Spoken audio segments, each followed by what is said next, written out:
Hello, teachers. Welcome to Let Review with Teacher Jazz. I am Teacher Jazz, and today we will be discussing test items or sample drills about professional education. And again, kapag Prof Ed, ano ba yung kailangan yung tandaan? Siyempre, kapag Prof Ed, kailangan kayo ay isang mabuti, mahusay, wais, matalino, ano pa ba? Mabait, di ba? Nasa inyo na lahat. Perfect na perfect na. If hindi perfect na perfect, at least almost perfect na guro. Professional, syempre. Kasi again, this is professional education. Yung mga ginagawa natin in reality ay minsan hindi yun yung hinihingi ng tanong as sagot dito sa Prof Ed. Again, kapag Gen Ed kasi memorization, recall, 'di ba? Isa lang yung tama mong sagot dyan.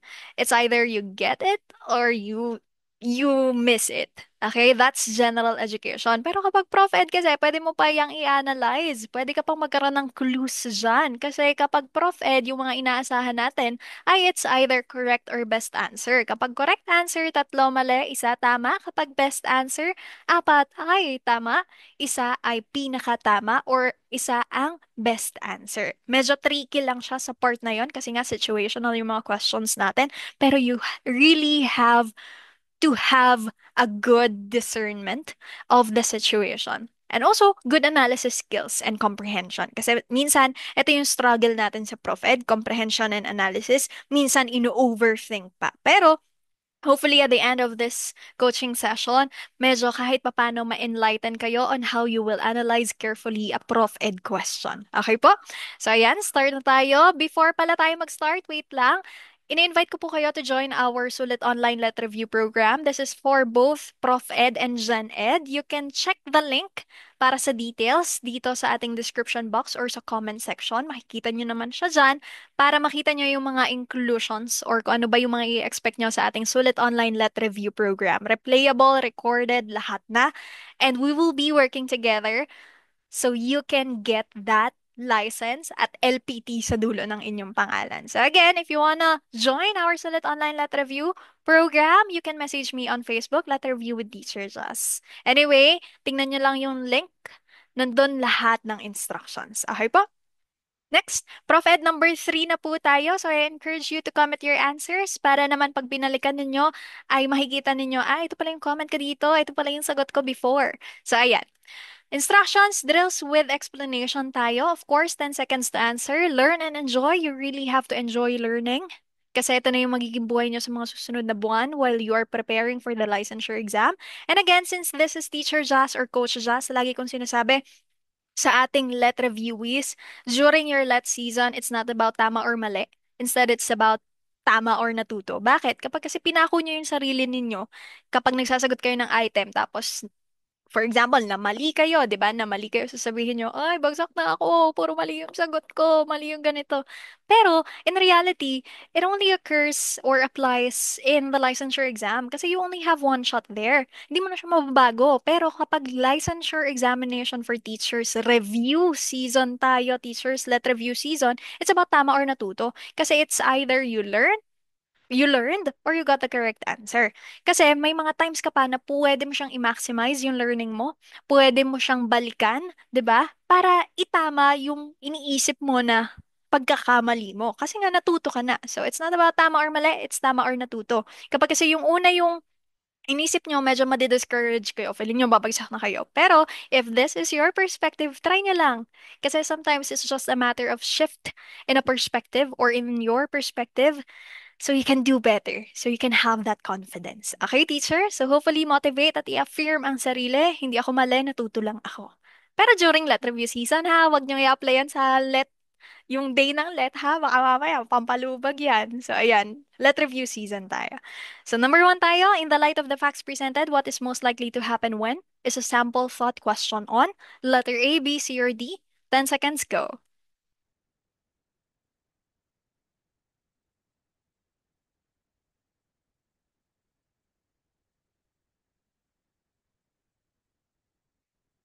Okay, answer natin dito, it's letter A. Inferring. Bakit? Kasi facts, pieces of evidence, most likely to happen. Ano kaya yung posibleng mangyari? Pero we have to differentiate yung mga terms. Kasi minsan, yung mga interchangeable na terms, may subtle difference sila.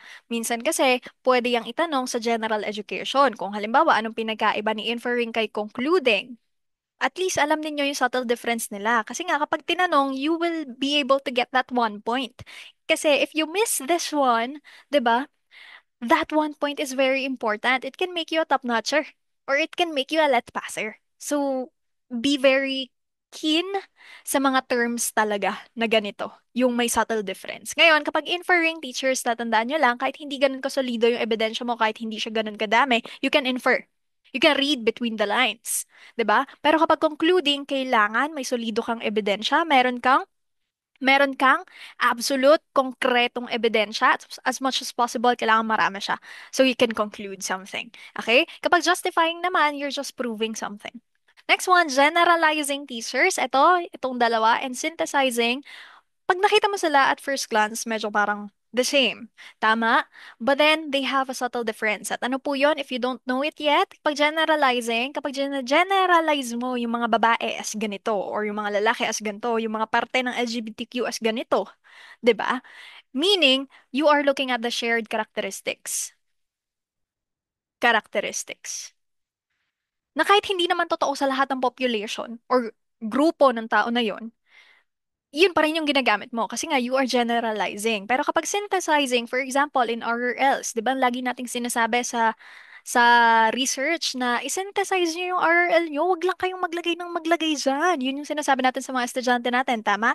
Meaning you're not only focusing on the shared characteristics of the ideas, but you are also focusing on the differences, or you are also acknowledging the differences between and among the ideas. That is synthesizing. Okay? So, hindi lang siya commonalities, but also the differences. Kapag generalizing, shared characteristics usually. So, pakitype nga po ang got it sa comment section kung nakuha ang differences, yung subtle differences ng mga terms na to.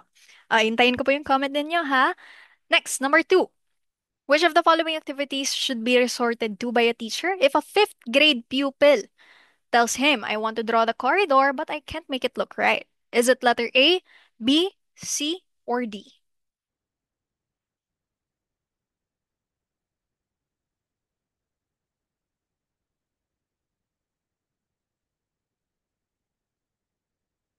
Ngayon, ang sabi dito, I want to draw the corridor. Tatandaan mo, teacher, yung pupil mo, grade 5 yan, ha? Kaya yung letter AX na natin yan. Kasi book of perspective, may mga jargon dyan. Of course.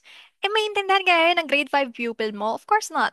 Not right away. Without your assistance. Tama?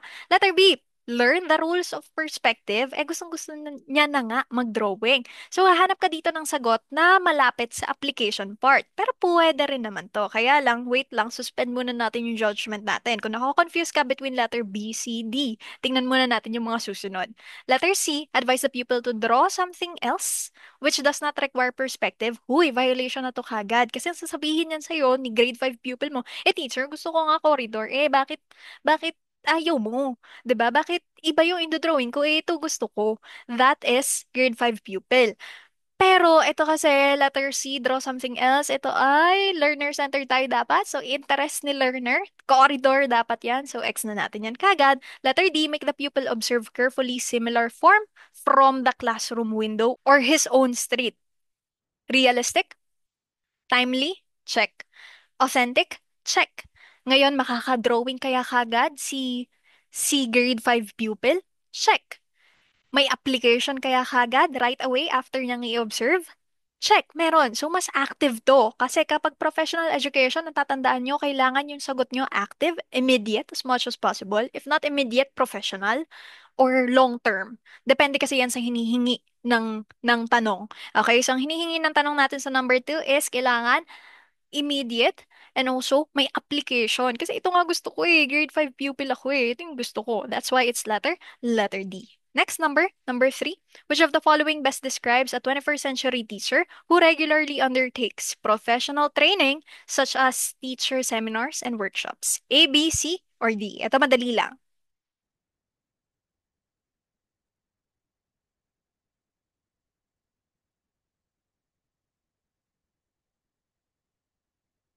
Of course, makikita mo na kagad dyan, seminars, workshops. Automatically, this is forever a learner. Next, four, according to Reconstructionism, the goal of education is to bring about a new social order, which practice best manifests this view. 10 seconds, go.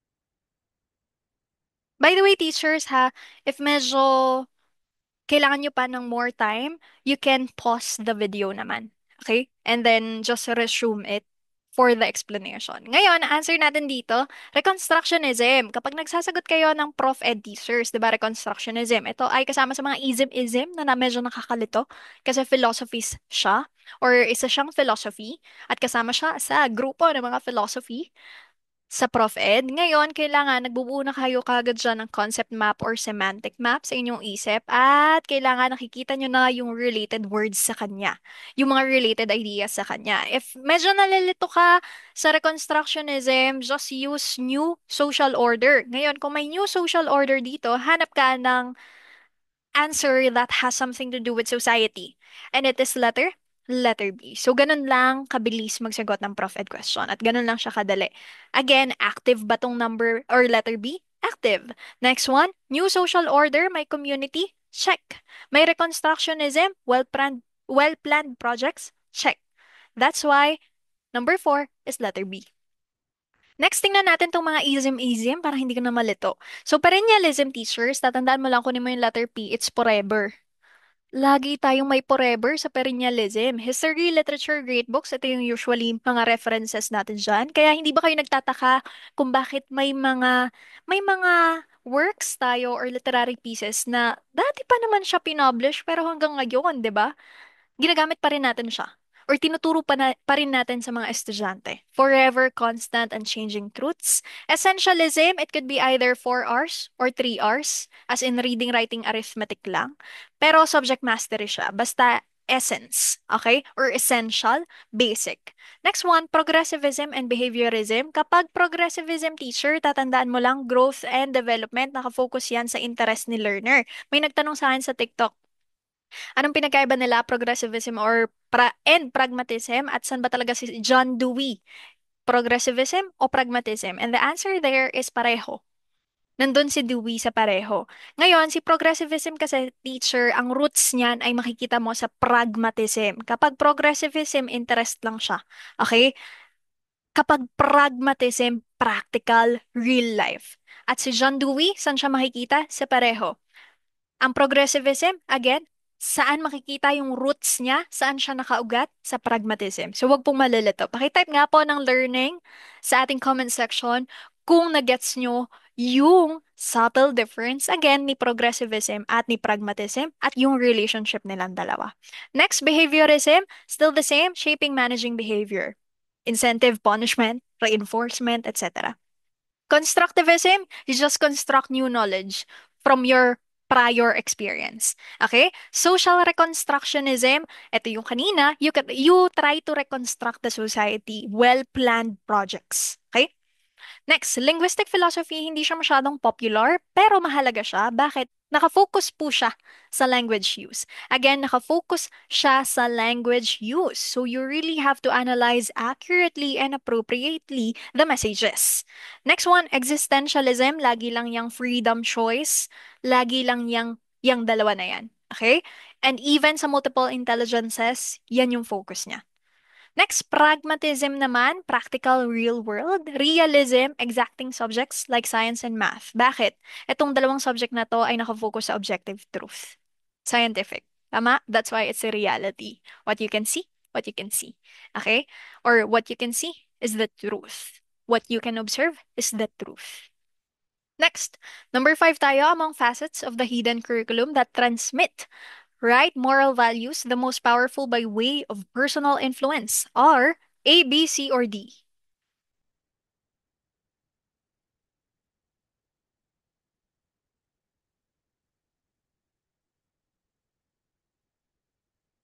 Kung medyo nalilito ka dito, ang tanong ko lang sa'yo, teacher, ay saan ka ba dapat mag-focus? Hidden curriculum, of course. Kapag hidden, nakikita or hindi? Of course, hindi yan nakikita. Kapag right moral values, saan kaya ito nakikita? And also personal influence, meaning may tatlo ka lang criteria, may tatlo kang keywords. So ito lang yung papag-patternan mo ng sagot mo. Kapag ba letter A, personal ba to? Peer efforts? Of course not. Kapag innovation, may right moral values, baka sabihin mo sa akin, yes coach, meron. Kasi posible naman, or pwede tayo, or dapat talaga tayo maging ethical kapag nag invent tayo or gumagawa tayo ng mga ideas. Pwede rin naman, pero suspend mo muna yung judgment mo. Teacher, wait lang, kasi baka mamaya may better answer. Letter C, teacher's authority over learners. Makikita ba yung right moral values? Baka sabihin mo sa akin, pwede naman din, coach, kasi nga authority siya eh. Sige, tingnan din natin siya. And then, next one, attitudes and behavior. Ngayon, tanong ko sa iyo, yung letter D, attitude and behavior. Hidden curriculum? Hindi nakikita?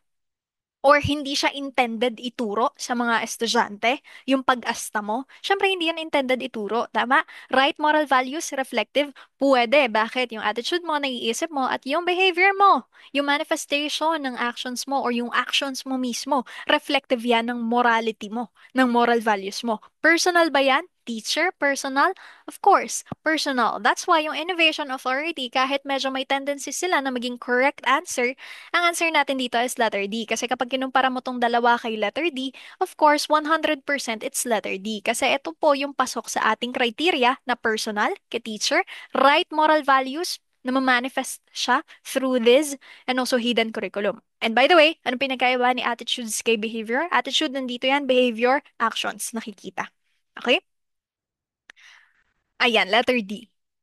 Types of curriculum according to Bilbao and others, et al. Ayan. Recommended teachers, policy, guidelines, at binababa po ito ng large governing bodies ng education like DepEd, TESDA, CHED, etc. Written, syllabus, books, lesson plans, taught instruction, 'di ba? Teaching, supported facilities or equipment. Kapag facilities, course, yung lugar, kabuuan, kapag equipment, mga materials. Kapag naman assessed curriculum, o meron po tayong mga teachers na nalilito between assessed and learned. Pero according kay Bilbao and others, ang assessed ay AUL, AFL, and also AAL. AAL, kapag ginagawa mo tong mga to or ginagamit mo siya, it's assessed curriculum. Pero kapag learned curriculum, titingin ka na kung nakuha ba talaga or natuto ba ng mga estudyante. Nag-manifest ba to sa behavior niya, sa attitude niya, sa cognitive, psychomotor, affective domains niya? Meron bang pinagkaiba? Kasi nga tatandaan mo, learning is a more or less permanent change in the behavior. Okay? And hidden is what you cannot see or what is not intended in the curriculum. Okay?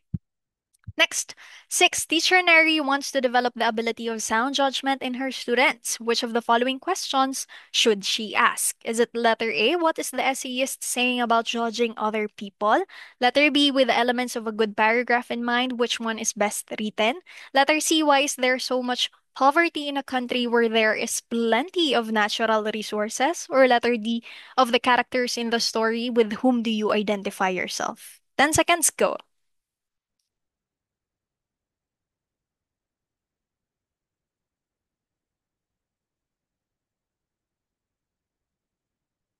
Focus ka lang dito, teacher, sound judgment. At kapag sound judgment, again, ano yung mga words na pwede mong makuha, decisions, and also evaluation. Ito yung mga pwede mong mabuo sa semantic map or evaluation. Mabuo sa semantic map sa isip mo.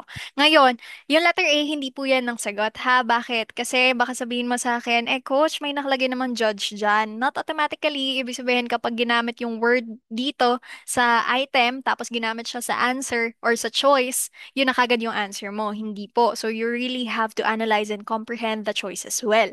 Letter B, elements of a good paragraph in mind. Which one is best written? Elements, ito yung criteria mo. Tapos you are prompted to, or the student is prompted to look or choose kung ano yung best written. Meaning, meron kang decision dyan. Ngayon, tingnan natin kung ano yung papasok sa criteria natin. Letter C, why is there so much poverty in a country? Eto, reflective yan. Bakit? May tanong kasi sa professional education na out of out of all the four W's, what, where, when, and why, ano kaya doon yung reflective question? It's why. Okay? At yung letter D, hindi na rin po yan kasama. With whom do you identify yourself? Medyo malayo na yan sa sound judgment. That's why our answer here is Letter B, kasi ito yung pasok sa criteria natin na decision. Gagawa ka ng decision at meron kang criteria. Naiintindihan po? So, ganun po tayo mag-analyze ng question or test item lalo kapag medyo nahihirapan kayo. Next, 7. What is the role of the teacher in the axiom? Axiom, action. Teachers open the door, you enter by yourself. A, B, C, or D?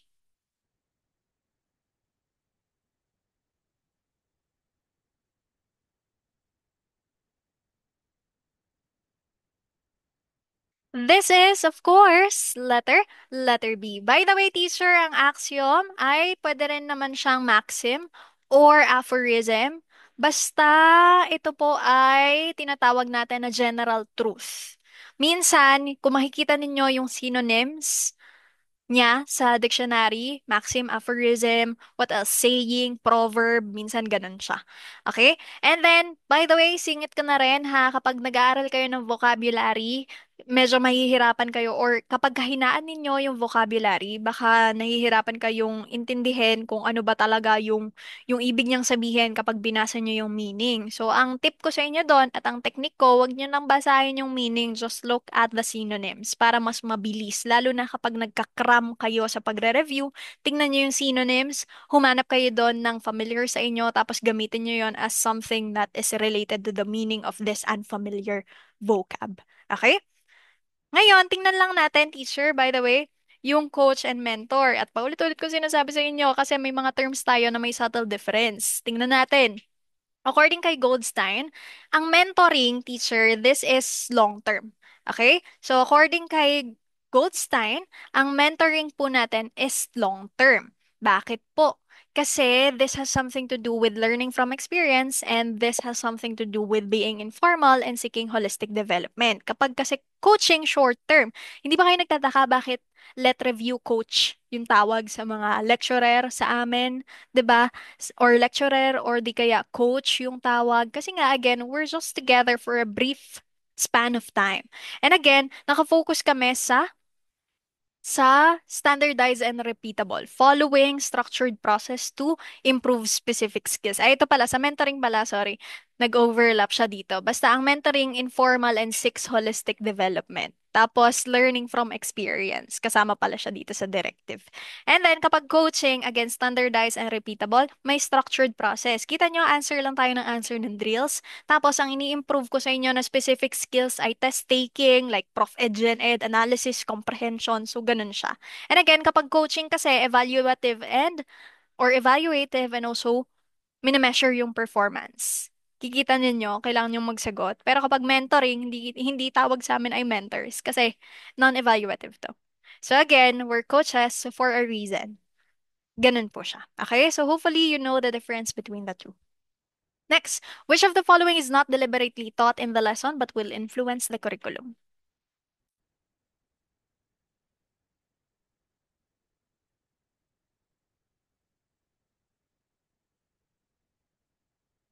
Answer natin dito, teachers, ay learning peers. So, kailangan pa ba natin itong i-explain further? Hindi naman na po kasi basta not deliberately taught, 'di ba? It's letter B, learning peers. Kasi ang choice of methodologies, use of assessment instruments, statement of outcomes, nakikita yan, explicit. Ibig lang ito kasing sabihin, you not deliberately at ay implicit. Okay? So, lahat kasi to, so hahanap ka ng implicit, walang masyadong direct influence, pero nakaka-influence. 'Di ba? Yung ACD kasi explicit kasi siya. Next, number 9, Mr. Cruz shows the hallmark of an excellent teacher by being able to make out of the box positive changes in the curriculum. So ano kayang role ni Mr. Cruz?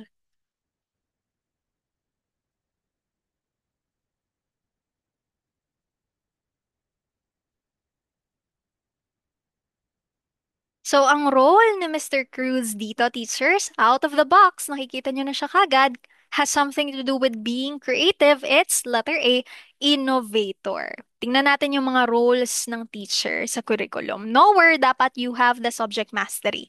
Ganun lang siya. Pag writer, you know how to write modules, books, lesson plans. Kapag planner, you know how to plan an instruction.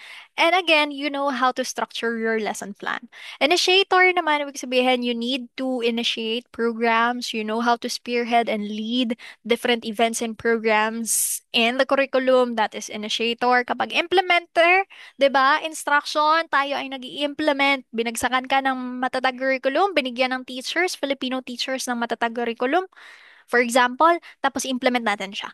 Okay? And then innovator naman, you're thinking outside the box, kagaya ni Mr. Cruz kanina. At evaluator, you are making judgments or making decisions, giving values, 'di ba?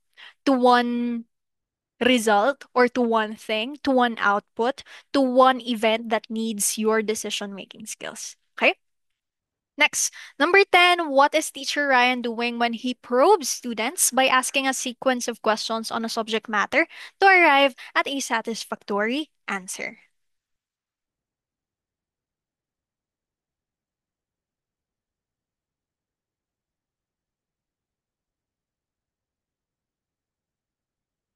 Answer natin dito, teacher, is letter A. Bakit po may satisfactory answer? Pero again, dito na naman tayo sa subtle difference kasi minsan, depende po sa tanong ni professional education, minsan kasi pinagde-differentiate si prompting kay probing. Magkaiba kasi talaga sila kung titingnan nyo yung differences nila. Pero depende sa tanong, kagaya nito, pinag-isa.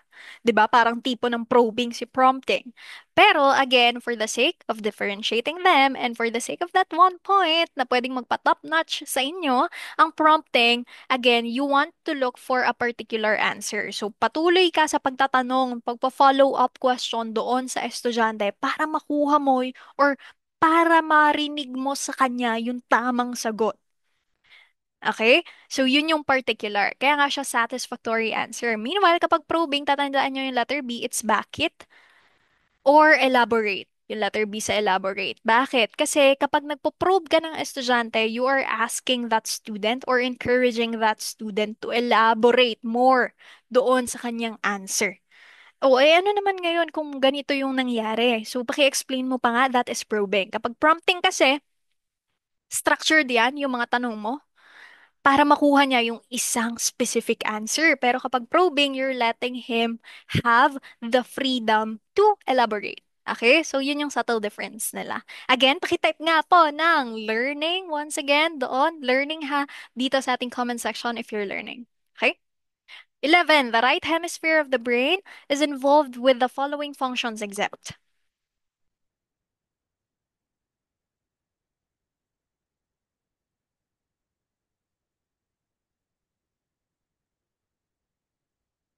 Number 11 is letter A. Detail-oriented functions. Bakit? Tingnan natin. Kapag left brain kasi, ang kinokontrol ng left brain natin ay yung right side ng body natin.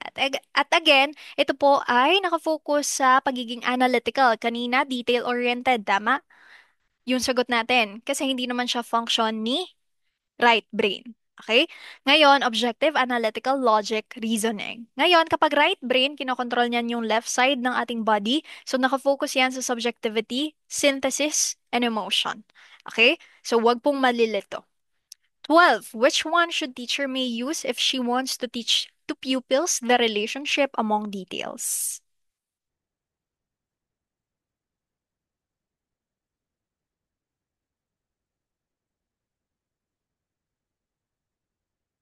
Nakita mo pa lang relationship among details, humanap ka na kaagad dyan ng posibleng nagde-demonstrate or nag illustrate ng may mga relationship between and among the ideas. And the answer here is it learning log, graphic organizers, story frame, or journal entries. Digest natin. Kapag graphic organizer, ano yung mga alam niyong graphic organizer? Sige nga, alamin niyo siya or alalahanin niyo. Kapag learning log, by the way, may question dito, ano daw ang mahalaga sa learning log? Insights and also questions ng mga estudyante. Kailangan malagay yon sa learning log. Kasi ito yung mga natutunan nila. At ini-encourage sila na maglagay din ng tanong nila dyan sa learning log about the lesson. Again, may tanong sa Prof Ed quest or may tanong sa Prof Ed kung ano daw ang mahalaga sa learning log, insights at saka questions. Kung walang insight, question ang isagot nyo. Okay? Kung hindi pala sila magkasama, kung hindi magkasama sa isang choice ang insights at questions, questions ang isagot nyo. Okay? So, depende kasi yan. Depende sa tanong, teacher. Depende sa tanong, ha? Depende sa tanong. Baka mamaya naman kasi walang question, edi insight sagot nyo or hanap kayo ng appropriate na sagot doon. Story frame, literature, journal entry, parang diary, di ba? May relationship among details ba to? Wala rin naman. That's why the answer here is graphic organizer. Pakitaan ko kayo ng mga popular graphic organizer na posibleng alam nyo. Fishbone, ito yung relationship. Ano yung relationship? Cause and effect. Tama? Next one, oh, ito po, nakuha ko po siya dito sa ano na to, sa FB page na to. So, Venn diagram, di ba? But in reality, it's Venn diagram. So, kita nyo, gaano kawiti yung nag-meme nito. Yung mga Pinoy kasing gagaling sa mga meme, di ba? So, ayan, it's Venn diagram. At ano yung relationship, similarities, and also the differences. Kita nyo, di ba? Different silang dalawa, pero they have their own similarity. That's why it's a Venn diagram. Di po yan Venn diagram, ha? Meme lang yan kasi Ben and Venn diagram. Pero ito, Venn diagram talaga siya. Okay? Number 13, what question is asked for reflecting on issues or problems in a lesson? Ito yung tanong kanina, A, B, C, or D?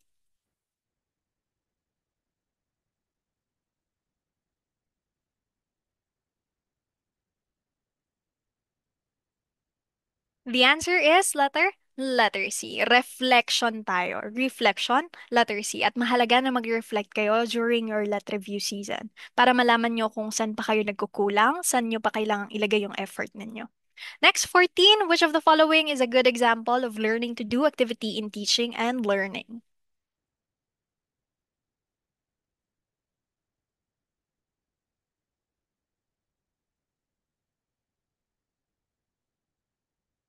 Eto teachers, madali lang. Nakita mo, learning to do, 'di ba? The highest form of learning to do. That's why it's letter C. Kasi kapag ito yung lecture on the topic of patriots, medyo passive na siya. Ang learning to do kasi is active. And by the way, differentiate na rin natin yung dalawang terms. O, nakikita na naman ako. Patriotism and also nationalism, kung titingnan nyo siya sa mga literature.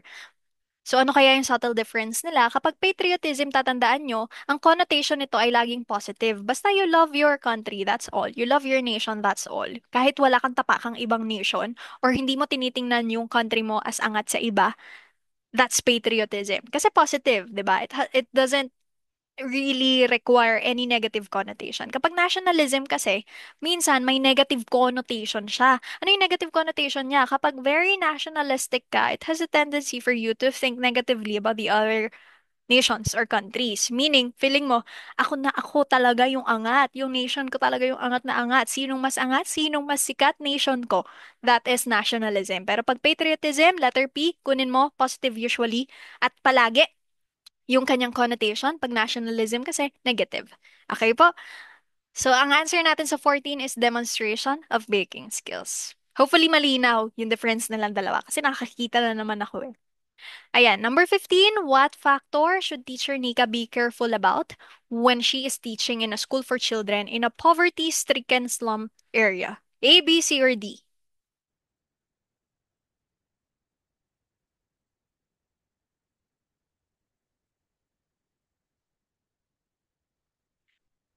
Teacher, nakita mo kaagad, poverty-stricken slum area. Hahanap ka dyan ng factor na pwede sa poverty, sa economic status. That's why it's letter D, socioeconomic status. Kailangan maging very careful ni teacher Nika doon. Kasi nga, poverty-stricken slum area siya. Okay? So, ayan. So, we're done with the 15 items Prof. Ed drills. Paki-comment naman po yung scores ninyo. And if you want more drills, pwede niyong puntahan yung aking profile dito sa YouTube, Let Review with Teacher Jazz, para makita niyo pa yung other drills natin. And by the way, again, this is the Sulit Online Let Review program. Ini-invite ko po kayo dyan. So, message nyo lang ako sa FB, nasa description box yung link. Also, nasa comment section yung link ng details niyan, pakibasa. And if interested kayo, message nyo po ako sa aking FB, Let Review with Teacher Jazz. Let's get your license together. And then, ayan po, before tayo mag-end, gusto ko lang sabihin sa inyo to, you really have to do something today that your future self will thank you for. Lagi ko itong sinasabi. Kasi, just take action now, and your future self will be thankful or will be grateful for your action today. So ayan, mag-review ka na, teacher. And again, congratulations. If you need more, you can like, follow, and subscribe to my social media accounts, Letter Review with Teacher Jazz. Hanapin niyo lang po. Thank you so much, teachers, and see you sa next video.